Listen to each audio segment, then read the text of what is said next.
Hola a todas y bienvenidas a un nuevo episodio del Olimpia Podcast. Hoy vamos a hablar de cuidarnos a nosotras mismas, desde un lugar un poco más profundo, si se quiere, o voy a intentar que les deje algunas pistas, algo que se puedan llevar, que les sirva, que entiendan. Hace un tiempo, en el episodio 30 y 31, que hablé de 13 maneras de dejar que otros adultos se hagan cargos de sí mismos, hablé de esta idea de maternar a otros, de maternar adultos, ¿no? Lo cual es una idea que me encanta. Queda mucho para hablar este tema y si les interesa este tema, vayan al episodio 30, en realidad. Pasa que es 30 y 31, pero lo tuve que dividir en dos para darles como muchas claves que les podían servir. Pero en ese episodio hablé de maternar a otros. En este episodio me quiero enfocar en maternarnos a nosotras mismas. Por eso hoy vamos a hablar de qué significa realmente cuidarte de una forma efectiva y más profunda, de por qué nos cuesta tanto hacerlo, de cómo influye en nuestra historia y la forma en la que fuimos educadas, y sobre todo el cómo empezar a construir una relación con nosotras mismas, donde bajemos un poco el nivel de exigencia para volvernos incluso mucho más efectivas, pero también mucho más sabias, mucho más conscientes. Vamos a hablar de algo muy clave, que es esto de la disciplina, que se toca con exigencia, por supuesto, ¿no? Pero esa disciplina, ese autocuidado, es un tipo de negligencia con nosotras mismas. No es sostenible, es una forma de abandono.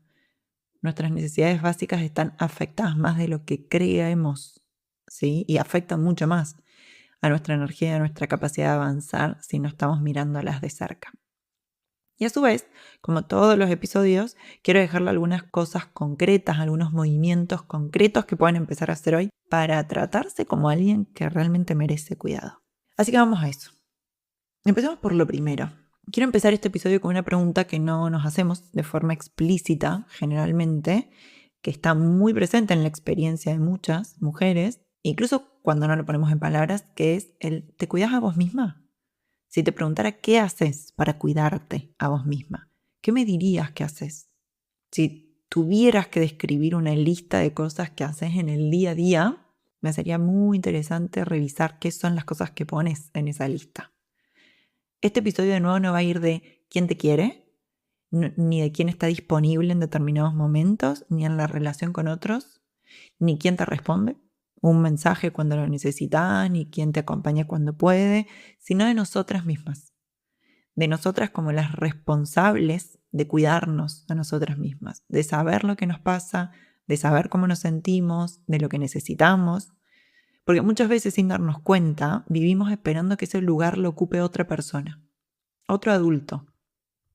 Esperamos que una pareja sea la que nos sostenga o que nuestra amiga más cercana nos entienda, nos contenga, nos cuide, que alguien nos vea de una forma que quizás a nosotras nos está costando pedirla y a su vez mover los recursos al servicio de que eso suceda. Estamos esperando que alguien nos dé esa sensación de seguridad, de contención, de calma. Y no está mal, porque somos seres sociales, nos corregulamos en relación a otras personas. Pero hoy en particular me importa el vínculo con nosotras mismas. El vínculo con los otros es muy importante. Por supuesto, en todos los episodios de este podcast hablo de esos vínculos, pero hoy quiero detenerme en el vínculo que hemos construido o en la vida que hemos construido alrededor de cuidarnos más o menos. Vamos a empezar por lo primero, que es ¿qué significa realmente maternarte? Cuando hablo de maternarnos, no estoy hablando de una lista de hábitos de autocuidado, ni de esos gestos aislados que muchas veces aparecen en redes sociales, como si fueran suficientes para sostener la vida emocional de una persona. Y tengo mucho por decir de eso, porque es cierto que son movimientos que pueden traer disfrute, placer, calma, pero sostenidos en el tiempo no son siempre o necesariamente las cosas que cuidan a nuestra yo futura. Pero eso para otro día. Cuando hablo de autocuidado no hablo de prender una vela, de darme un baño, de hacer algo puntual que me haga sentir bien en el momento. Todo eso puede ser muy agradable, incluso necesario en algunos contextos, pero no alcanza para construir una base de cuidado real. Maternarte tiene que ver con algo mucho más estructural, más profundo, con la forma en que nos relacionamos con nuestras necesidades, con nosotras mismas. Cuando las cosas no están bien, cuando estamos cansadas, cuando cometemos errores, cuando algo nos desborda, cuando estamos sufriendo o cuando no tenemos claridad sobre qué hacer. Maternarnos tiene más que ver con la calidad del vínculo interno que tenemos con nosotras mismas a lo largo del tiempo. No en momentos ideales, sino justamente en los momentos donde es más difícil, donde aparece la exigencia, el apurarnos, el presionarnos, el ignorarnos, ¿sí? El ignorar señales físicas, corporales, que nos indican hambre, cansancio, malestar, estrés, dolor de cabeza.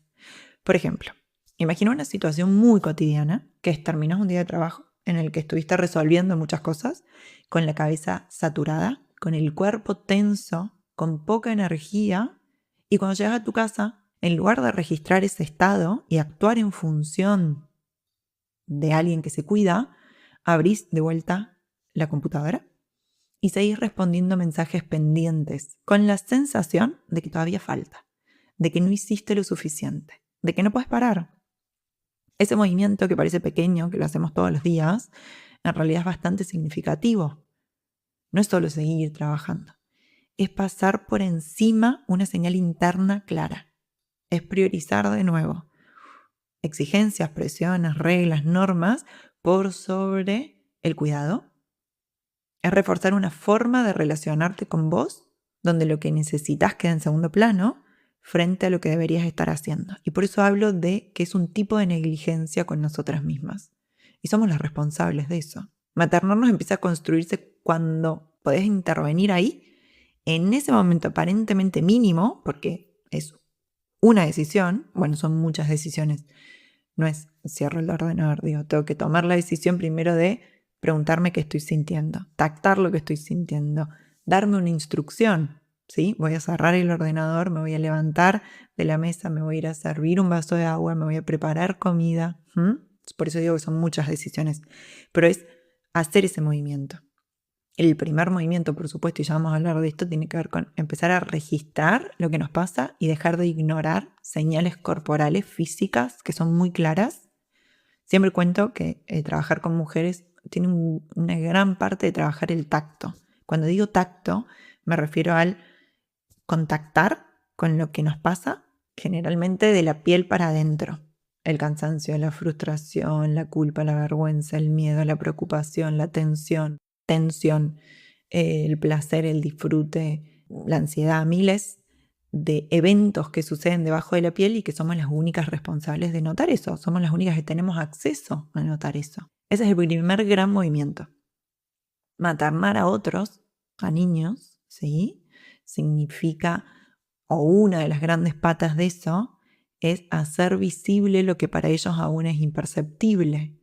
¿Sí? Es hacer mejores es preguntarles, es hacerles sentir que aquello que sucede debajo de su piel es importante. ¿Sí? Si es el hambre, si es las ganas de dormir, si es las ganas de ir al baño, si es la sed, o si están enojados. Cuando nos detenemos a preguntarle a otro, generalmente a un niño estoy hablando porque creo que es más fácil y lo vemos muy claro, es hacerle saber a la otra persona que aquello que le sucede es importante y tiene nombre, tiene palabras para poner y tiene la posibilidad de pedir qué es lo que quiere en función de lo que siente. Con nosotras lo tenemos a veces medio atrofiado a ese movimiento. Es como si se nos lo hubiesen eliminado. Y eso es lo que tenemos que trabajar y desarrollar. ¿Sí?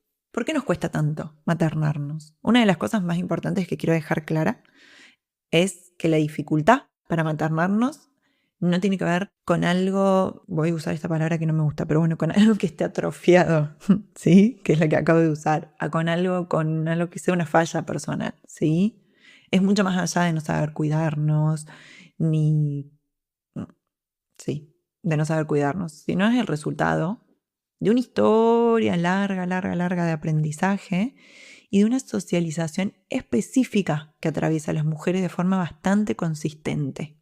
Muchas mujeres crecieron en contextos donde el cuidado no estaba disponible de forma sostenida. Sobre todo el cuidado hacia ellas mismas. Cuando digo esto hacia ellas mismas es haber crecido en una casa o haber crecido en un entorno donde las mujeres de mi familia no se cuidaban ellas mismas, cuidaban al resto. Eran atentas con el resto, eran presentes con el resto. Se encargaban del alimento, del descanso, del aseo del resto. Y sin embargo, con ellas eran negligentes. ¿Por qué digo esto? Porque eso modela. Yo puedo haber tenido a alguien que a mí me daba amor y presencia y descanso y cuidados múltiples, ¿sí? Pero si yo también nací en un entorno donde no he visto mujeres que se cuidaban a ellas mismas, que se priorizaban a ellas, que descansaban, que me contaban con sus acciones, no con sus palabras, con sus acciones, que su descanso era importante, que su disfrute era importante, que su placer era importante, que sus necesidades eran importantes y en jerarquía eran las primeras. Eso no sucede en general.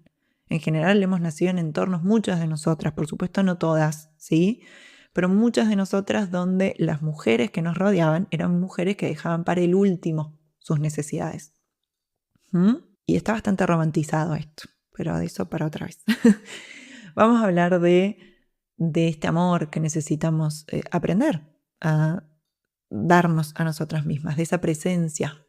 Si tuvimos un entorno que nos hizo sentir que aquello que nos pasaba era válido, tenía un lugar, había que notarlo y había que hacer algo con eso, genial. Si no lo hubo, probablemente es un camino donde tengo que desarrollar aún más. ¿Por qué? Porque quizás nací en un contexto donde fue más invalidante, donde aquello que yo sentía quedaba en segundo plano, donde aquello que necesitaba quedaba en segundo plano. Incluso lo manifestaba y no había un entorno que provea eso.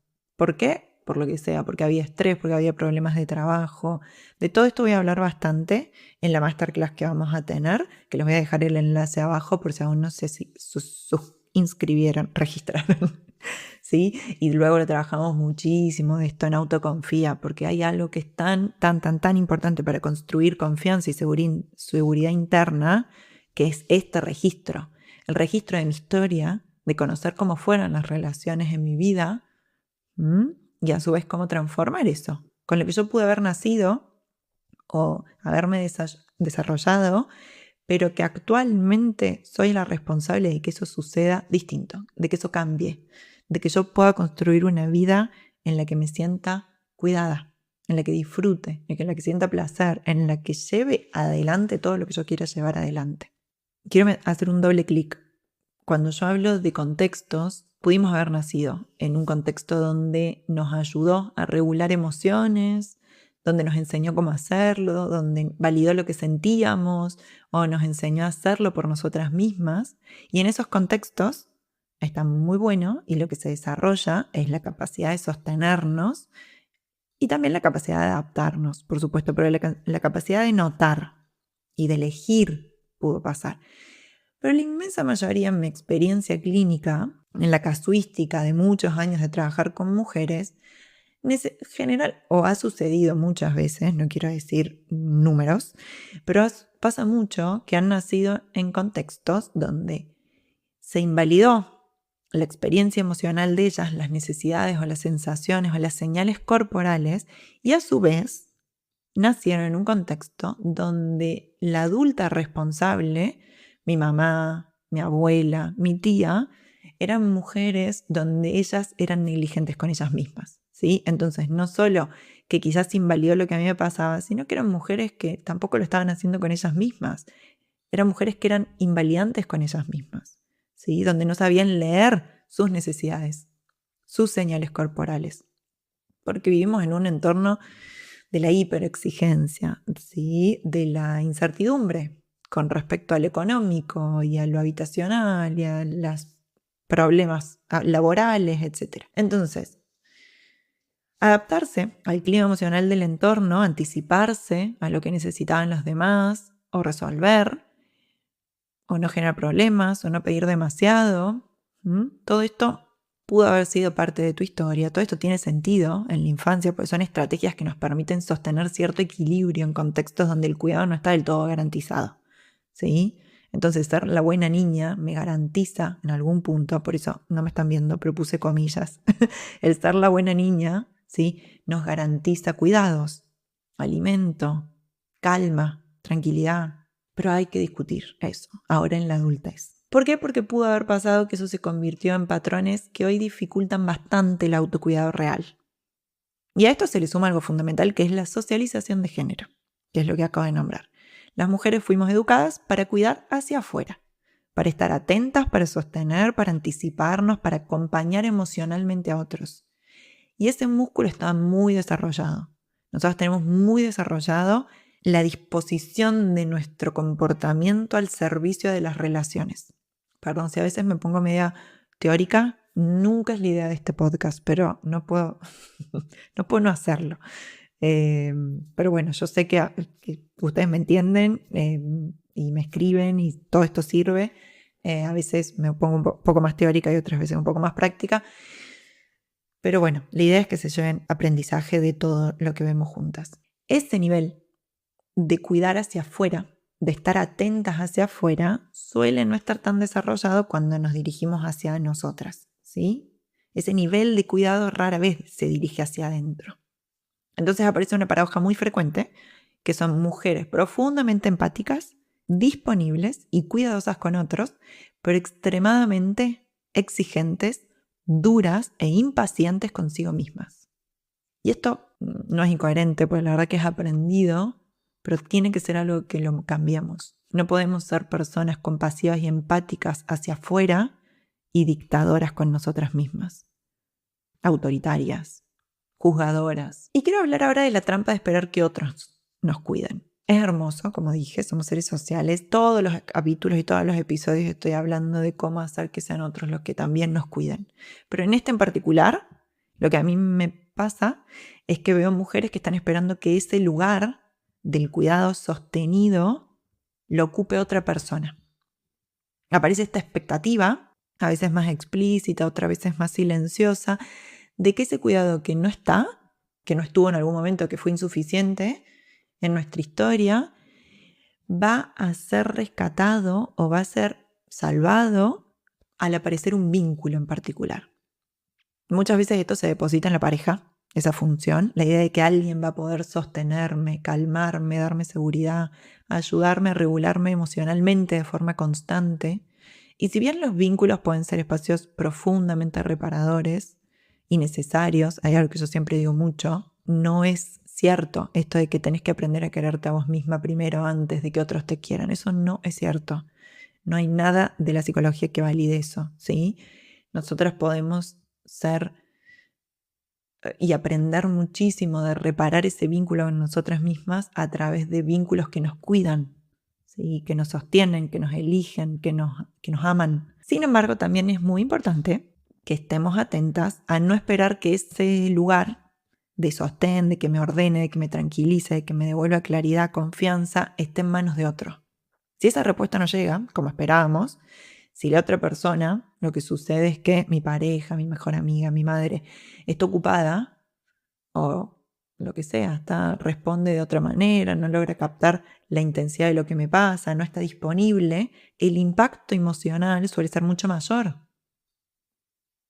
Porque va a aparecer la frustración, porque aparece una expectativa no cubierta, hay una sensación de desamparo, de estar sola en esto, ¿sí? Y ahí es donde se ve con claridad que el problema de depositar mi regulación, mi calma, mi placer, mi disfrute en manos de otros se puede volver un problema.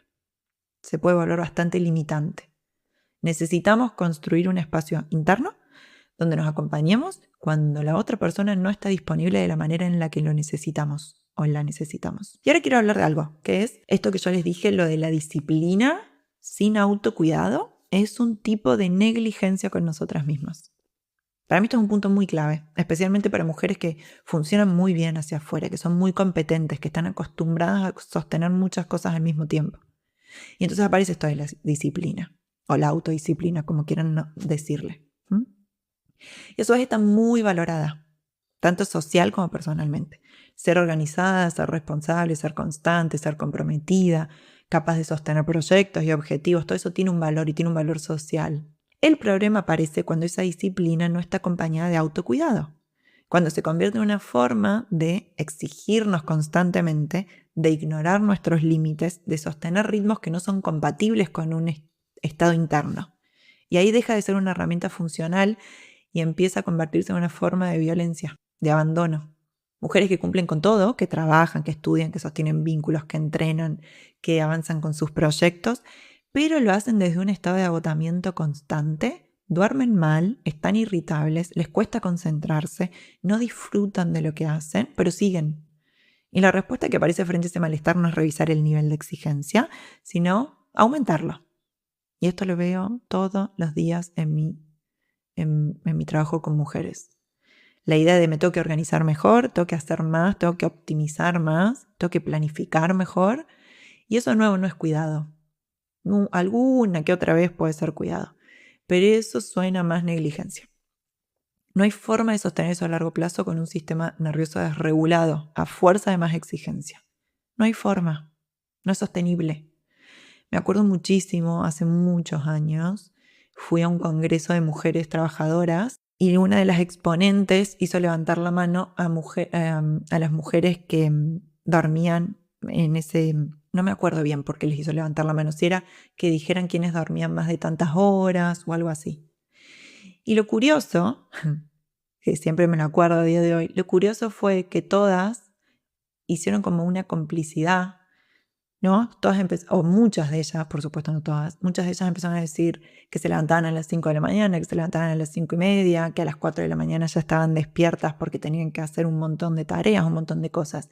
Y lo decían no desde un lugar de soy más valiosa por eso, desde un lugar de soy mejor trabajadora, soy mejor madre, miren lo que hago. Entonces una lo dijo y luego apareció otra y dijo, ay, yo también, y todas se reían y encontraban como esa complicidad de mi pareja no tiene ni idea de lo que es levantarse, dormir 4 horas y funcionar todo el día perfecto, ¿no? Y lo decían, ¿sí? Después no me quiero poner acá a analizar nada como psicóloga, ¿no? Acá yo era una participante más, creo que ni siquiera era psicóloga todavía, estaba estudiando la carrera. Pero me acuerdo de que me llamé la atención cómo había habido una complicidad entre ellas de que el dormir 4 o 5 horas las ubicaba en un lugar más valioso que quienes pudieran dormir 8 o 9 horas, ¿no? Nosotras somos las que sabemos lo que es. Y hay algo de eso que lo tenemos tan metido en nuestro ADN, tan metido en nuestros patrones más invisibles, que es el de mientras menos duermo y más me exijo, más valiosa soy. Y no hay forma de sostener esto a largo plazo. No hay forma de sostenerlo para tener una vida que sea de disfrute, de placer, de conexión humana, de calma, etcétera, etcétera. Vamos a hablar ahora un poco de necesidades básicas y contexto. Porque acá hay algo desde la psicología, especialmente desde una mirada feminista, que es fundamental no perder de vista, que es el estado interno no se explica solo por lo que pensás o por tu actitud, sino por condiciones concretas. No es lo mismo intentar regularte emocionalmente durmiendo 5 horas que durmiendo 8, que durmiendo 9. Esto depende de las personas, cada persona necesita una cantidad de horas, pero yo tengo trabajo con mujeres que no tienen idea cuál es la cantidad de horas que necesitan. ¿Por qué? Por las condiciones concretas en las que viven, por supuesto. No es lo mismo tomar decisiones importantes estando descansada que estando bajo estrés, ansiosa, agotada. No es lo mismo sostener un día de trabajo cuando tu cuerpo está regulado que cuando estás atravesando dolor físico, migraña, síndrome premenstrual intenso o alguna enfermedad crónica. Muchas mujeres viven intentando exigirse como si todas las condiciones fueran iguales todos los días, y no lo son. El cuerpo cambia, el contexto cambia, las demandas cambian, y sin embargo la exigencia la mantenemos constante.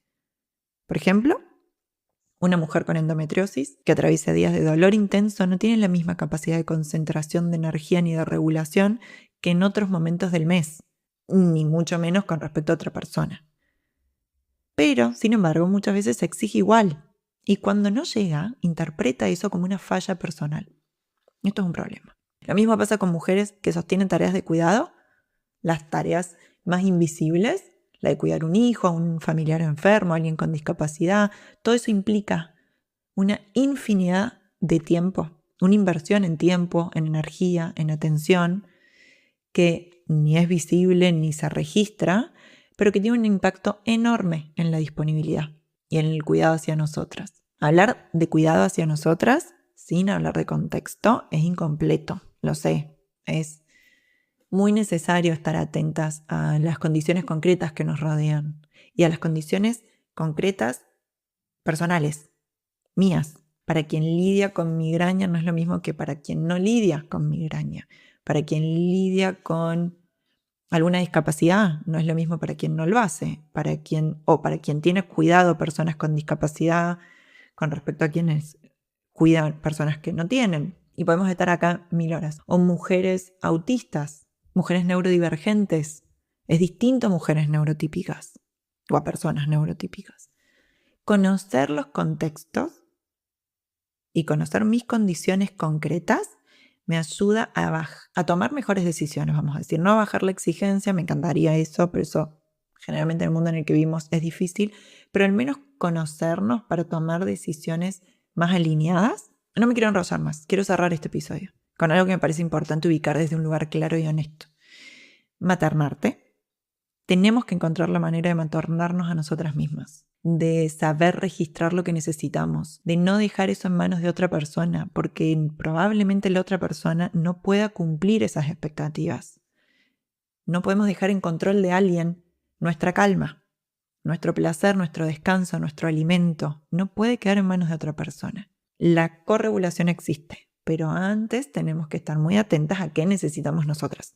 Maternarnos a nosotras mismas. Y me gusta esta palabra porque a las mujeres les da información rápida de lo que es maternar. ¿Por qué? Porque si hay algo que nos enseñaron es maternar. Y hay una frase que leí el otro día de todas somos madres aunque no seamos madres. Todas tenemos desarrollada la experiencia de lo que se espera de nosotras, así no tengamos hijos. Esto no está queriendo decir que las madres no trabajan efectivamente como madres, pero sí todas somos potenciales madres. Todas estamos atentas a leer las necesidades del resto, a poder decodificar lo que espera el resto, a ser compasivas, empáticas, a proveer cuidados, atención y asistencia.